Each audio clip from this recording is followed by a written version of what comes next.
Hari ini saya bakal bawa kalian jalan-jalan ke masa lalu, ke zaman dinasti Shang di Tiongkok kuno. Sebuah era di mana kaisar dianggap sebagai utusan langit, nggak pernah salah, nggak pernah meleset.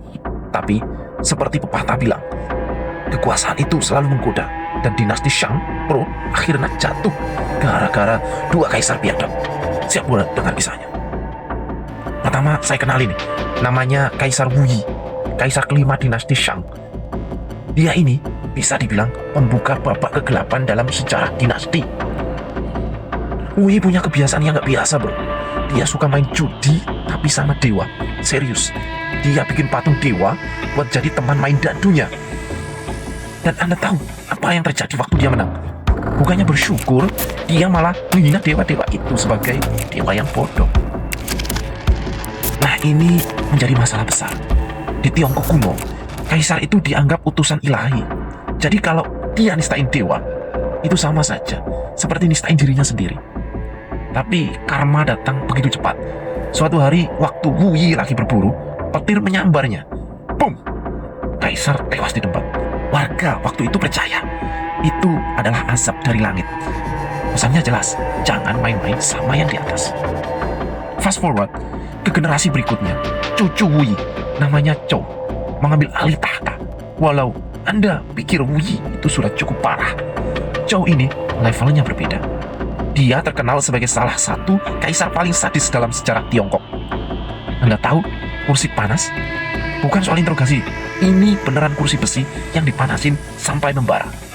Zhou menyuruh orang duduk di situ sambil tertawa.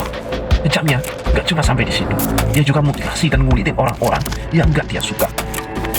Tapi ada satu momen menarik, Wen. Pemimpin wilayah Zhou, Wen, datang ke istana Zhou dan minta eksekusi kursi panas ini dihapuskan.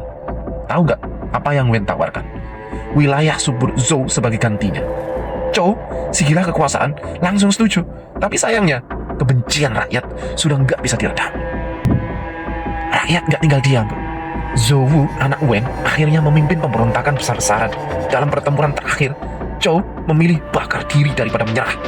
Dinasti Shang yang berkuasa lebih dari 500 tahun akhirnya tamat, digantikan oleh dinasti Zhou. Tapi tunggu, ada twist di sini. Zhou Wu paham kalau Anda mau menggulingkan kaisar, Anda butuh alasan yang kuat. Makanya mereka menciptakan konsep mandat langit. Ini semacam izin dari langit yang bilang kalau penguasa menyalahgunakan kekuasaan, langit punya hak untuk menggantinya.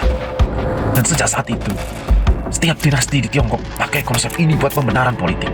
Bahkan, Kaisar Wu mempersembahkan korban kepada langit, meminta ampunan atas dosa-dosa dinasti Shang. Tradisi ini bikin rakyat percaya bahwa siapapun dinasti yang berkuasa, mereka adalah anak langit.